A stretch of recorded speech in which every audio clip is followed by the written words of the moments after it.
আপনারা জানেন যে আজকে দিনভর ঢাকা বিশ্ববিদ্যালয়ে এক ধরনের উত্তেজনা কাজ করেছে। কোটা বিরোধী যেসব শিক্ষার্থীরা রয়েছে তারা আন্দোলন করেছে। এই মুহূর্তে ভিসি চত্বরের যদি অবস্থা একটু বলি, সেটি হচ্ছে ভিসির যে বাসভবনটি রয়েছে সেই বাসভবনের সামনে কড়া নিরাপত্তা জোরদার করা হয়েছে। অর্থাৎ এখানে পুলিশের সদস্যরা রয়েছে এবং পুলিশের যে সদস্যরা ছাড়াও বিজিবি সদস্যদেরকে আমরা দেখেছি এখানে নিরাপত্তা জোরদারে কাজ করতে।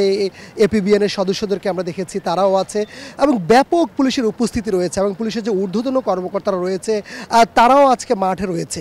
এখান থেকেই দুপুর ৩টার দিকে যে বৈষম্য বিরোধী আন্দোলন যেসব শিক্ষার্থীরা ছিল তারা গায়েবানা জানাজা এখানে অনুষ্ঠিত করেছে এবং এখান থেকেই মিছিলটি তারা আসলে টিএসসির দিকে যাওয়ার সময় আমরা দেখেছি যে পুলিশের সঙ্গে তাদের এক ধরনের সংঘর্ষ হয় এবং এরপরে পুলিশের টিয়ারশাল এবং টিয়ারশাল গ্যাস এবং কি একই সঙ্গে যে সাউন্ড গ্রেনেড রয়েছে সেটি মারার সঙ্গে সঙ্গে মিছিলটি ছত্রভঙ্গ হয়ে যায় এবং বিশ্ববিদ্যালয়ের বাইরে তারা চলে যায়। এরপরে আমরা দেখতে পেরেছি যে বিশ্ববিদ্যালয়ের চারপাশে পুলিশের এক ধরনের ব্যারিকেড তৈরি করে এবং প্রত্যেকটা মোড়ে মোড়ে পুলিশের কঠোর নিরাপত্তার জোরদার করা হয়েছে যাতে করে কোনো অপ্রীতিকর কোনো ঘটনা না ঘটে।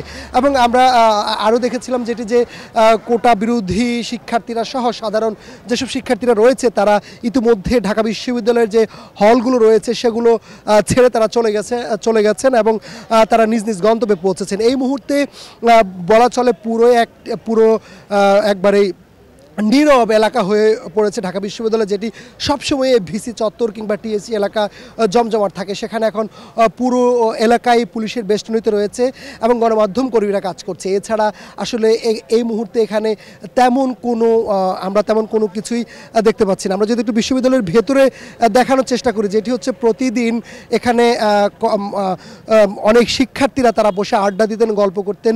যেহেতু আন্দোলনের কারণে বিশ্ববিদ্যালয় বন্ধ ঘোষণা করা হয়েছে এবং সিনেটের সিদ্ধান্ত অনুযায়ী হলগুলো বন্ধ ঘোষণা করা হয়েছে, যার কারণে এই মুহূর্তে বিশ্ববিদ্যালয়ের কোনো শিক্ষার্থী হলে নেই, তারা হল ছেড়েছে এবং আন্দোলনকারীরা যারা রয়েছেন তারাও এই মুহূর্তে ঢাকা বিশ্ববিদ্যালয় কিংবা এর আশেপাশে পুলিশের যে কঠোর নিরাপত্তা রয়েছে সেই নিরাপত্তার বলয়ের কারণে তারাও আসলে এই মুহূর্তে আশেপাশে বা কোথাও আমাদের চোখে পড়ে নেই।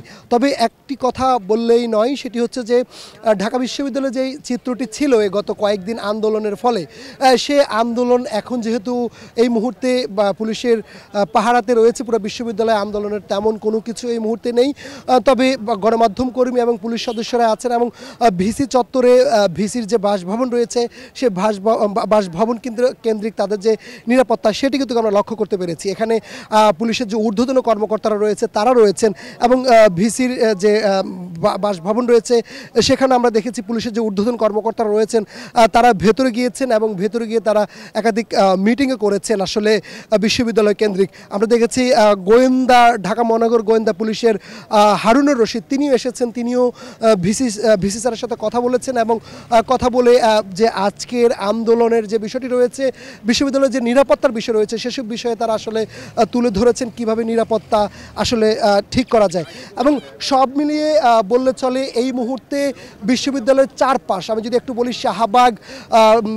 শাহবাগ চাংখারপুল মোড় বা পলাশী নীলক্ষেত, অর্থাৎ বিশ্ববিদ্যালয়ের ঢোকার যে গেটগুলো রয়েছে হাইকোর্ট মাজার, সবগুলো গেটেই হচ্ছে নিরাপত্তা জোরদার করা হয়েছে। সেখানে বিশ্ববিদ্যালয়ের ভেতরে কেউ আসতে চাইলে তার আইডি কার্ড চেক করা হচ্ছে কিংবা কেন সে যাবে সেটা জানার চেষ্টা করা হচ্ছে এবং বহিরাগত কাউকে এই মুহূর্তে বিশ্ববিদ্যালয়ে প্রবেশ করতে দেওয়া হচ্ছে না, যাতে করে কোনো বিশৃঙ্খলা সৃষ্টি না হয়। পুলিশ ব্যারিকেড দিয়েছে এবং সেখান থেকে চেকপোস্টের মাধ্যমেই তাদেরকে ভেতরে ঢোকা কিংবা বের হওয়ার সুযোগ দিচ্ছে। আমরা দেখতে পেয়েছিলাম যে সন্ধ্যার পর থেকেও এখনও শিক্ষার্থীরা যারা হলে রয়েছে, দু একটি যে হল রয়েছে সে হল থেকে এখনও তারা তাদের যে জামা কাপড় রয়েছে, ব্যাগ রয়েছে, বই খাতা, সেগুলো নিয়ে তারা বের হয়ে যাচ্ছেন। তো এখন সব মিলিয়ে বলা চলে যে এই মুহূর্তে বিশ্ববিদ্যালয় অনেকটুকুই নীরব রয়েছে, শান্ত রয়েছে, পুলিশের নিরাপত্তা পুরো বিশ্ববিদ্যালয়টি রয়েছে। এখন দেখার অপেক্ষায় যে পরবর্তীতে কি হয় সেটি আসলে আমরা যদি কোনো কিছু হয় আপনাদেরকে জানানোর চেষ্টা করব। তো এই ছিল আমার কাছে বিশ্ববিদ্যালয় থেকে সন্ধ্যার সর্বশেষ সংবাদ।